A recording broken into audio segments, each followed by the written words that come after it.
જુનાગઢનું વિશાળ રસોડું છે આ, અને અહીંયા એક સાથે 1000 કિલો હલવો બનશે આની અંદર 300 કિલો ડ્રાયફ્રૂટ પણ છે, 600 કિલો દૂધી અને ઓલમોસ્ટ 300 કિલો જેટલો માવો, મીઠો માવો. એટલે બધું થયા પછી જ્યારે હલવો ગરમ થાય અને 1000 કિલો હલવો તૈયાર થઈને આવશે. આ મિક્સ સબ્જી, આ 7000 લોકોની દાળ આ એક તપેલામાં બને. જો કે ઘણી બધી અત્યારના ઓલરેડી યુઝ થઈ ગઈ છે, ખૂટી ગઈ છે, પણ આ રસોડાની ખાસિયત એ છે કે વસ્તુ ખૂટતી નથી, જેમ વપરાતી જાય સ્ટોક બનતો જાય.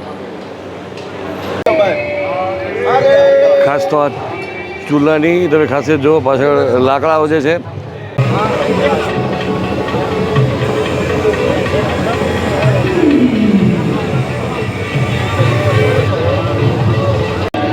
જુનાગઢમાં શેલા બાપુ જગ્યામાં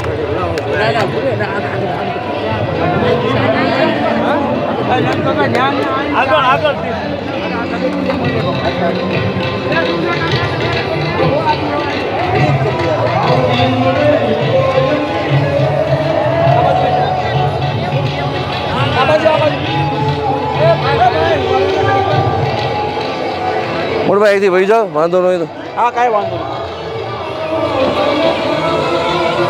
મારો ન ઉકેલો છે વિડીયો.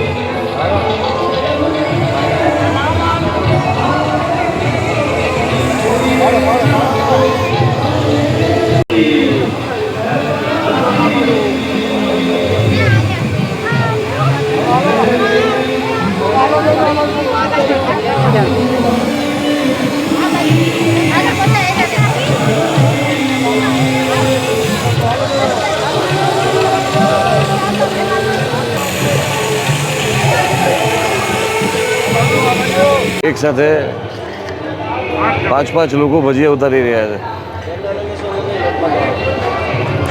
ભાઈ તમને એક વાત કહું, આમ તો તમને થોડું હેવી ગુજરાતી લાગશે, પણ સમજવાની કોશિશ કરજો. હૃદયથી કહું છું કે જૂનાગઢ અને ગિરનાર ફરવા આવવા માટે આમ તો તમને દરેક મહિનામાં અને દરેક મોસમના પોતાના કારણો મળી રહેશે, પણ જો તમારે ખરા અર્થમાં ગિરનારની આધ્યાત્મિકતાની સાથે એકાકાર થઈ જવું હોય અને એની પરંપરા અને પ્રકૃતિના વૈવિધ્યને માણવું હોય ને, તો ભવનાથનો મહાશિવરાત્રિનો મેળો એક એવો સમય છે કે જ્યાં તમે આ વસ્તુને અંદરથી માણી જાણી શકશો. સેવાની એટલી સરવાણીઓ ફૂટતી હોય એ સરવાણીની અંદર તમે નાહી શકશો.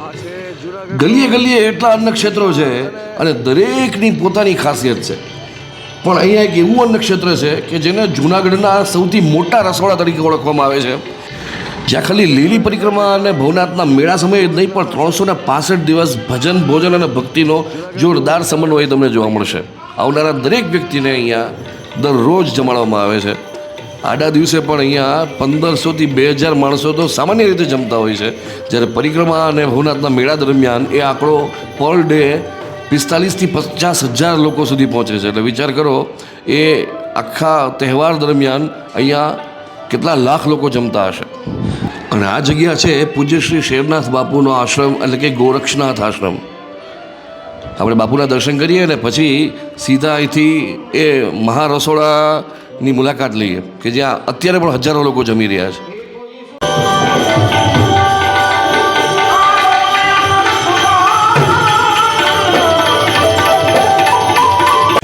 સામાન્ય દિવસો દરમિયાન આવતા અહીંયા યાત્રીઓ અને પ્રવાસીઓ માટે તો જમવાની વ્યવસ્થા હોય છે, પણ સાધુ અને સંતો માટે તો અહીંયા ખાસ પ્રકારની વ્યવસ્થા કરવામાં આવે છે. અને આ જુઓ તમે, આ છે મહાશિવરાત્રિના મેળા દરમિયાન અહીંયા સામેના ભાગમાં ઊભું કરેલું એક મહા વિશાળ ભોજનાલય.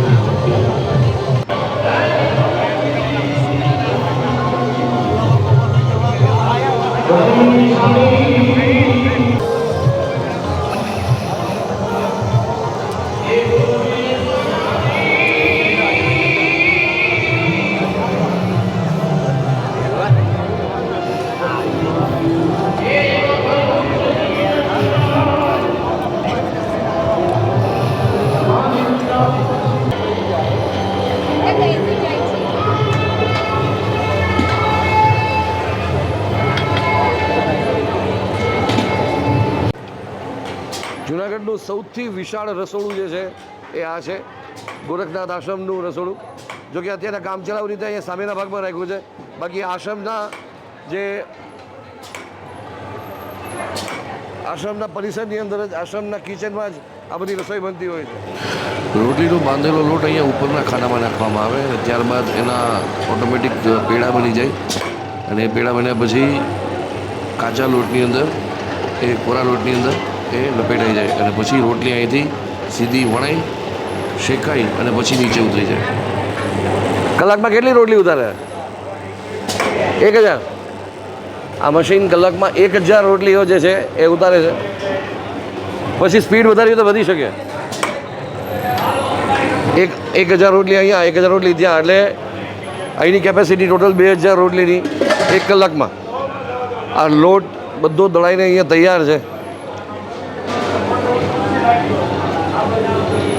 સામે તમે જોઈ શકો છો બહેનો બધા સેવા આપવા માટે એકદમ તાજું શાકભાજી ત્યાં ઓલરેડી સ્ટેન્ડ બાય જ છે.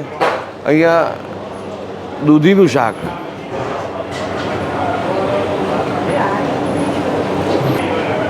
સંતો માટે. વાહ, તમે જોઈ શકો છો અહીંયા એક સાથે હજારો લોકો માટે શાક બેક ટુ બેક તૈયાર થઈ રહ્યું છે. અહીંયા 25 કિલો સૂકી ભાજી સંતો માટે.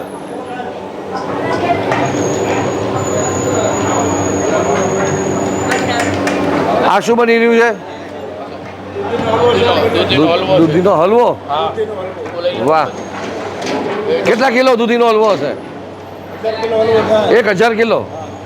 હા હા, 1000 કિલો દૂધીનો હલવો. તમે જો આ બંને તપેલામાં થઈને અને હજુ પાછું દૂધી ત્યાં છીણાઈ રહી છે. આવતીકાલ માટે પૂરજોશમાં તૈયારીઓ ચાલી રહી છે.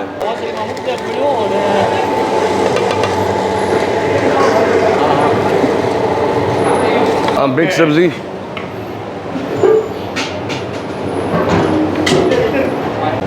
આ કેટલા લોકોની છે? 8,000 માણસનું શાક. 7 થી 8,000 લોકોનું ચોળીનું શાક બની રહ્યું છે. એટલે હજી આના પછી પણ તપેલું પાછું બીજું બનશે અને બીજી અહીંયા તૈયારીઓ પણ થઈ રહી છે. આ ભાતની તૈયારીઓ થઈ રહી છે. ભાત લાગ લગાટ કેટલા બની જાય? ભાત લાગ લગાટ કેટલા બની જાય? 60 કિલો પડી જાય. 60 કિલો એકાદે. આ ચોખ્ખા ઘીનો છે, બળદિયાનો લચકો છે. ચોખ્ખા ઘીનો અડદિયાનો લચકો. વાહ, એટલે મીઠાઈનું ડિપાર્ટમેન્ટ તમારું જ લાગે છે. હાજી. ગુરુ ગોરખનાથ આશ્રમ, ભવનાથ તળેટી, જુનાગઢ. આ ગિરનારની અંદર ગોરખનાથ આશ્રમ મહંત શ્રી શેરનાથ બાપુના સાનિધ્યમાં અહીંયા હરરોજને માટે 365 દિવસ જે લોકો 1500 થી 2000 માણસોનો અહીંયા અન્નક્ષેત્ર કાયમને માટે રોજને માટે ચાલે છે. પણ જ્યારે આવા શિવરાત્રિના મેળા કે પરિક્રમા કે જાહેર કોઈ ઉત્સવ હોય તે દરમિયાન અમારે 40 થી 50,000 માણસો રોજનો અહીંયા પ્રસાદ લે છે. હા, વિના મૂલ્યે અહીંયા 24 કલાક અન્નક્ષેત્ર ચાલે છે. કે એનું કોઈ ટાઈમ ટેબલ નથી હોતો કે 2 વાગ્યે બંધ થઈ જાય છે, 3 વાગ્યે બંધ થઈ જાય છે. જ્યારે લોકો આવે ત્યારે અહીંયા ગિરનારની અંદર આજે હરેક પ્રાંતના યાત્રાળુઓ દર્શનાર્થી અહીંયા દર્શન કરવા માટે આવે છે. તે રોજને માટે અહીંયા ભોજન પ્રસાદ નિહાળે છે. જે રોટલી, રોટલા, મોહનથાળ, ભજીયા, 2 જાતની સબ્જી હોય છે, એક લીલોતરી હોય છે, એક કઠોળ હોય છે, દાળ, ભાત, છાશથી માંડીને તે પૂરી થાળી અહીંયા અમે એવી રસોઈ જમાડવી છીએ કે જે હોટલની અંદર પણ પૈસા દેતા નથી મળતી. તે અહીંયા ગોરખનાથ આશ્રમમાં વિના મૂલ્યે મળે છે. જય ગિરનારી. આદેશ આદેશ. બાપુ, જે આપણે વાત કરી કે રોજના 50,000 લોકો આ પ્રસંગ દરમિયાન એટલે પરિક્રમા અને મેળા દરમિયાન, તો એ કેટલા દિવસ એ ચાલતું આ બધું મેળાની અસર કેટલા દિવસ ચાલતી? હા, આજે આ ગિરનારની અંદર અમારું 12 મહિના જે રસોડું ચાલે છે એ દરમિયાન જે રાવટી કે દુકાનદાર કે લારીવાળા, ખાણીપીણીવાળા જે લોકો તે 5 થી 10 દિવસ અગાઉ અહીંયા ગિરનારની અંદર આવી જાય છે, એ લોકોને અમે પણ અગાઉથી એની વ્યવસ્થા ગોઠવી રાખવી છે કે જેથી કરીને કે અમારે અહીંયા 15 દિવસનો મેળો સતત ચાલે છે. હા, અમારા માટે પછી 15 દિવસનો સતત મેળો ચાલે છે.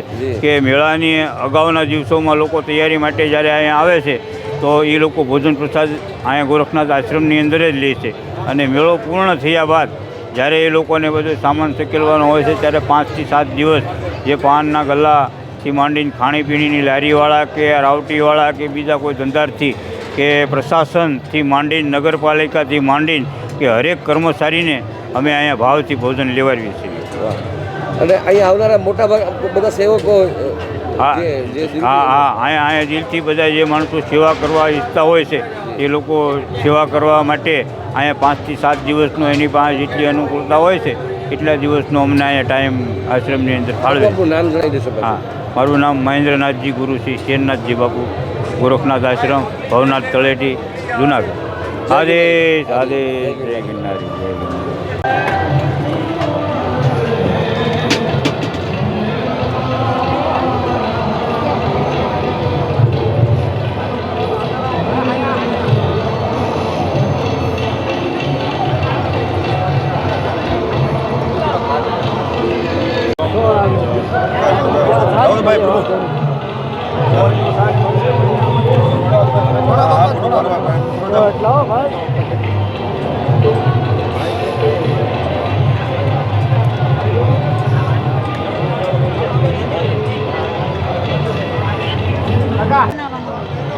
અરે આમાં મોટું બહુ એમાં બધા હોય ને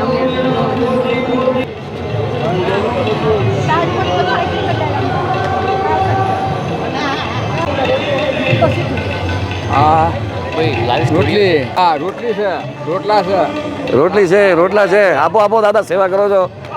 સેવા કરી 40 વર્ષથી વાહ વાહ, 40 વર્ષથી. વાહ, શું નામ તમારું? આણંદ જિલ્લો, ખંભાત તાલુકો, ગામ ગોલાણા. નામ શું તમારું? રામભાઈ સરપંચ. રામભાઈ, વાહ વાહ, બહુ સરસ. ગોલાણા. નિસ્વાર્થ સેવા છે તમારી. 40 વર્ષ આવી બાપા. જય ગિરનારી. જય ગિરનારી, જય ગિરનારી. આદેશ આદે બાપા, આદેશ આદે. 40 વર્ષ આવી. દાદા તમને કેટલા વર્ષ થયા?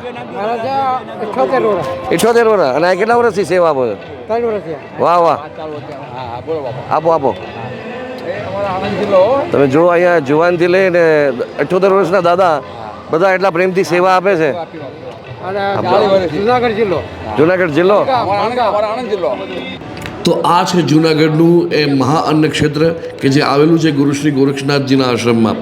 અને આ વિડીયોની સાથે જ હવે આપણે ભવનાથના મેળાની સિરીઝ પણ અહીંયા સમાપ્ત કરીએ. પણ હા, આ મેળાની ઘણી બધી યાદો શોર્ટ વિડીયોઝના સ્વરૂપમાં, નાની ક્લિપ્સના સ્વરૂપમાં અને ફોટોગ્રાફ્સના સ્વરૂપમાં મારા કેમેરામાં, મારા મોબાઈલમાં સંગ્રહાયેલી છે. જો તમે નીચે કમેન્ટ કરીને કહેશો તો હું જરૂરથી વિડીયો, એ શોર્ટ વિડીયોઝ ફેસબુક અને યુટ્યુબ ઉપર તમારા માટે જરૂરથી અપલોડ કરીશ. જે નાના વિડીયોઝ, નાની ક્લિપ્સ જે એક્સ્ટ્રા પડેલી છે એ પણ તમારી સાથે તમે કહેશો તો જરૂરથી શેર કરીશ. જય ગરવી ગુજરાત, જય ગિરનારી.